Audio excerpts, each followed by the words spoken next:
I had a company reach out to me about 6 months in called The Midroll. So I went from 0 to over 5 figures a month in sponsorship revenue from that one conversation. That was John Lee Dumas. And this is Podcast Ninja.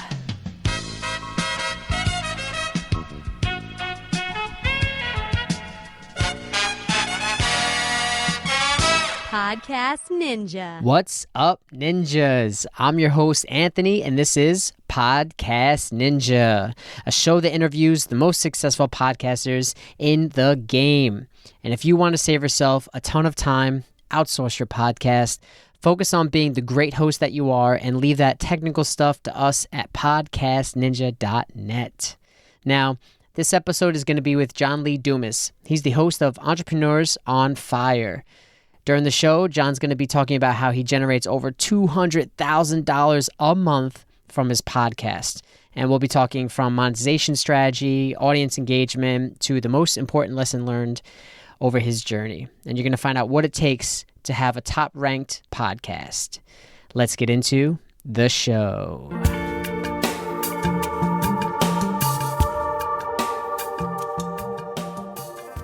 There we go. Okay. Skype tip number 1, never leave a voice message.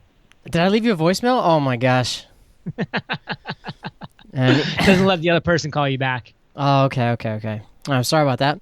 All good, brother. Excited to chat. Let's get going, man. I'm actually, just before I logged on, I just looked on your website, man. I love doing this, man. It's like my own motivation. I check it out. I look at your ticker, the top ticker, man. 210 in December, 210,000 income in December. Man, like, I was just thinking about how far you must feel you came, because you invested like $10,000 when you first started? Dude, people don't do that. Like, it must be I know. real. Like, why'd you invest so much money when you first started? What better investment is there in life than an investment in yourself? I mean, it might sound a little bit of a rhetorical question, but I do really believe that, because for me, I could have invested in a lot of things with the money that I had, which wasn't a lot, but it was, some. But just invest in yourself, bro. Yeah. I agree. It's hard. Not everyone has like that, because everyone who starts a podcast, right? They think, I guess, small. They don't think of it as like a business. So I guess you going in, you knew, like, you hired VAs, man. Like, you bought like course and trainings, right? Like, you went all out, man. Did it all. That's crazy. And then you made it all back within a few months, right? The investment has paid itself back tenfold.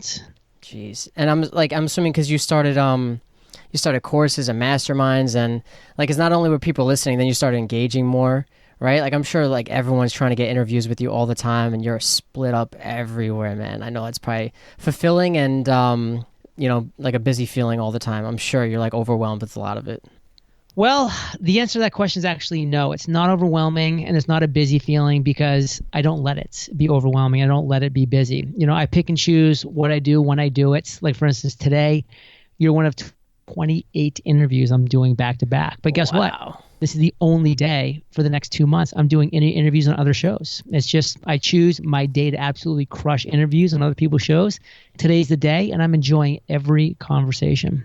That's cool, man. That's good to be present like that. I think because a lot of people, when they first start, or like when they're kind of getting going with the whole podcasting space, they start to freak out. Like, you don't get a lot of downloads, or if you're getting some downloads, then you start to think about sponsorships. And that was like the first thing that came to mind. Because I know that's how you really made a lot of your income in the beginning. And I was thinking, like, how you even got that, like, how you even got sponsorships in the beginning when you just started. Did you reach out? Like, were people coming to you? I feel pretty fortunate in that scenario, actually. I had a company reach out to me about 6 months in called The Midroll, and they basically said, John, we pretty much just represent comedy shows right now, but we're looking to bring on some business shows and to test those out and to see if they actually convert well for our sponsors. And since you do a daily show and you have so much inventory, hypothetically up to 60 spots per month, if you are willing to do 2 sponsors per episode, we want to give it a test. And by the end of that weekend, so we talked on a Friday, by the end of that weekend, by Monday, they had booked $12,000 of sponsorships for the following month. So I went from 0 to over 5 figures a month in sponsorship revenue from that one conversation. Wow. I mean, that adds up, man. So, all right. So you not luck because you put the work in, but not a lot of people get it. Like, people sponsorships coming to you. I guess, did you ever reach out to anyone, or do you even do that now to kind of hit a niche that you want to hit? Do you reach out to companies or corporations?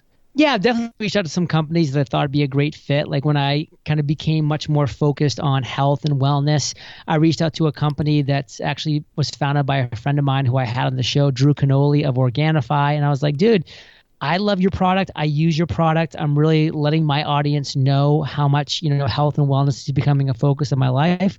I think your product would do great on my show. You want to give it a run?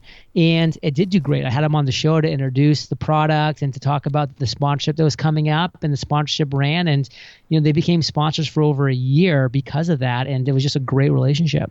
That's cool. I don't know, for some reason I was thinking, because a lot of people have like really cheesy or kind of corny like email templates that they kind of send out people and just sort of spam it out, but you seem like I guess you already had that rapport with a friend, so that was kind of easy, I guess. Yeah, just a little more personal, a little more real. You don't have like a set like thing where you charge per listeners or per like new customers? Like how do you actually get paid for it? So it's called a CPM method, cost per 1,000 listens. Okay. Yeah, that makes sense. I guess because in the beginning you had, how many downloads did you get in the first 3 months, man? Do you talk about that, or is that like top secret info? Nothing's top secrets. Everything is an open, honest, transparent book, from EO Fire, from our income to our downloads to every single thing. So, I mean, the first 3 months, I can honestly say I know that number off the top of my head, but I mean, I was getting between 2,000 to 3,000 listens a day within the first week of launch. And the show has just slowly grown since then to where now I'm getting over 50 to 60,000 listens every single day. Yeah, you're so transparent. I think that's so cool. It's almost super hard to get a unique interview. I'm like, you could just pull all this up, but it's like, I'm curious because I didn't see anything as far as like marketing dollars in the budget, or like, did you do advertisements or anything like that? Or was it all share and... Yeah, we spend a lot of money on advertising and marketing. We have a whole section in every one of our income reports. It's called expenses, where we break that down, what we spend on Facebook ads, pay-per-click, what we spend on YouTube advertising. So, some months it's big, some months it's non-existent because, it's either a launch or it's a joint webinar or this or that. So it definitely fluctuates from month to month, but we always look to invest in our business in the right ways. Yeah, that's true. I guess like along the journey, have you found anything that kind of negatively impact the growth or the marketing or the advertising, anything like that like really hurt? No, I think the only thing that really has had the potential of having a negative impact is losing touch with your listeners. And I think a lot of people do that as they grow the show, as they grow their business, whatever that might be. They lose touch with who they're serving, with the audience. And, there was a time frame where I was like, you know what, I feel like I haven't really been as in touch with Fire Nation as I want to be. I don't feel like my finger's on the pulse like it used to be. And so I strove to change that. I wanted to have the email communications, the social media back and forth. I wanted to jump on Skype with Fire Nation and just have conversations about how they found out about me and, what they like about the show, what they don't like about the show, what they're struggling with right now. So, I really want to make sure that that's a big part of how I spend my day to day. So wait, so how did you start? Did you have like a group or anything like when you first started? Like how'd you get like feedback from people that just emailed you just like, randomly, or? Yeah, I have a contact form on my website and, definitely open my social medias, and just wanted to encourage people from day one to say, hey, reach out. Tell me what you like. Tell me what you don't like. Like, let's have a conversation. Let's make this better together. And I've just kind of always encouraged that type of back and forth engagement. And, some of it's good, some of it's bad, some of it's positive, some of it's negative. And, I take it all in and I just try to make the most of it. With the stats, like 100, most people get like 100 downloads per episode, right? So I always think like, all right, there's got to be like half the people listening that are thinking that they're kind of like freaking out, because they're not getting over 100. They want to make money versus they want to make it a business, and they're kind of like a cluster. Sometimes I don't know if like, do you always say like sponsorship is the best outlet, or because I like how you kind of incorporate your own like business stuff in there, whether it be like ebook courses, masterminds and stuff. Is that a good model to start with? Or I'm just trying to like kind of open up to see your experience with both and what works best if you don't have those numbers. So sponsorships are not the best route to go, in my opinion. In fact, the best route you can do is very simple, very straightforward. Ask for your audience to engage with you. Ask for them to email you, to contact you on social media, to tweet, to whatever that might be. And then engage with them back and forth. Open up that conversation that they started and get that dialogue going, and ask them, what are you struggling with as a human being, as an individual, as a listener of my show. What are you struggling with? And then just listening to them. And then when you hear enough people say enough of the similar things that they're struggling with, create a solution for that very common struggle and provide that solution in the form of a product or a service or a community or a coaching session, whatever that might be. And then you can offer it to your audience. And that's a direct way to monetize, by just adding more value on current struggles that people are having.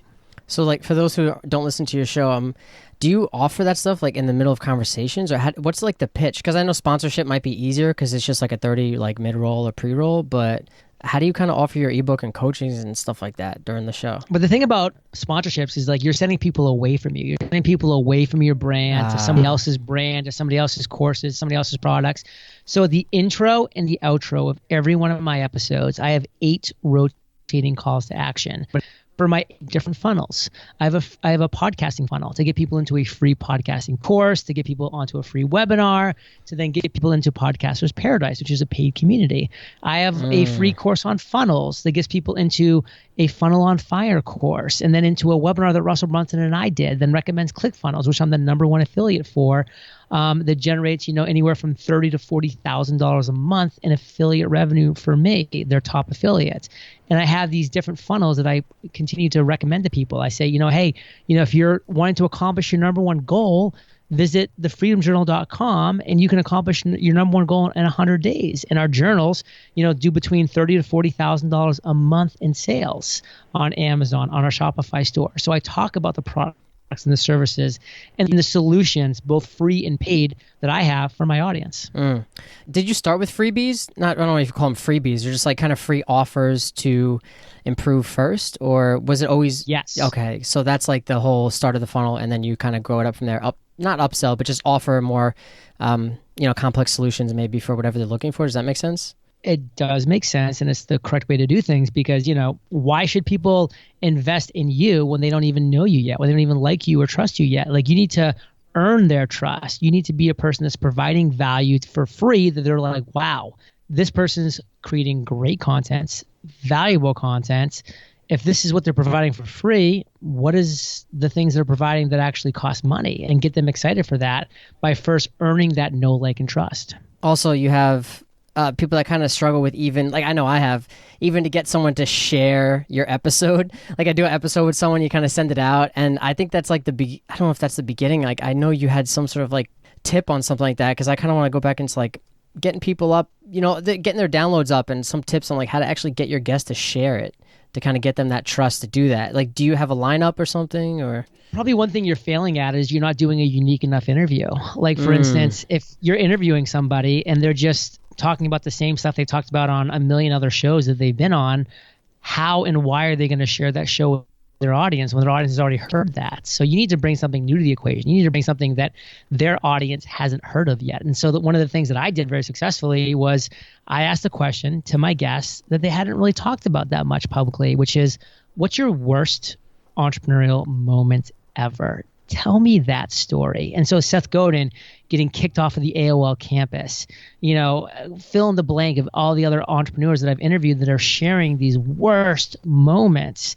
And so then when it comes time for them, when the interview goes live, they're like, oh man, I remember when I shared that story that I really haven't talked about much, but it'd be something that I think my audience would really get a kick out of.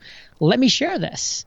Yeah. So that's the ingredients. I remember one time I watched, I don't know where I saw it, but I remember Lewis Howes was talking about his interviews or something. And when he interviewed Tony Robbins, he went back and like listened to every single interview or something like that. That's crazy. That's like, you don't do anything like that, do you? I don't know. No, I often don't even know who I'm interviewing until about 5 minutes before the interview.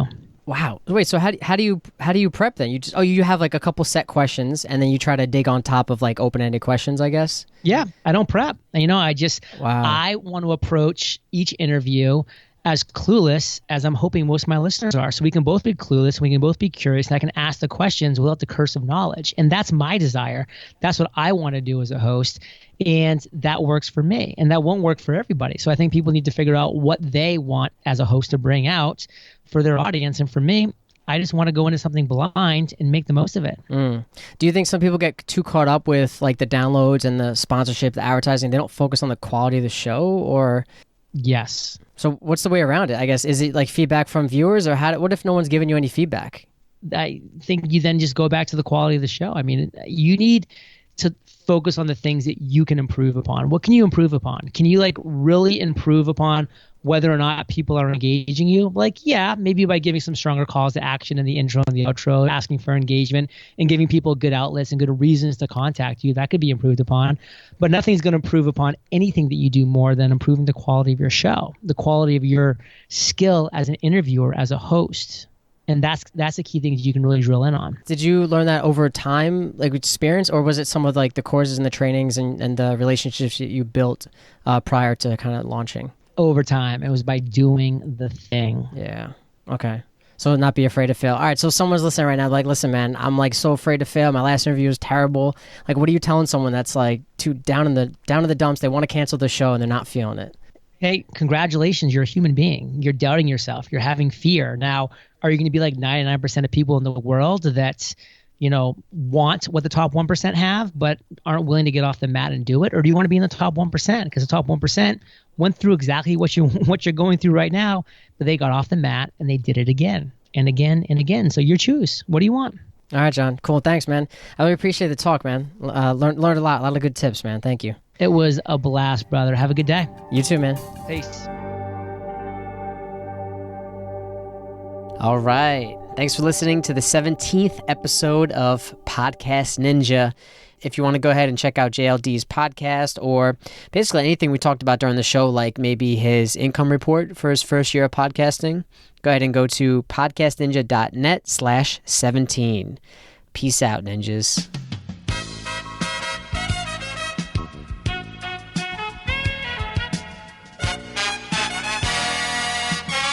Podcast Ninja.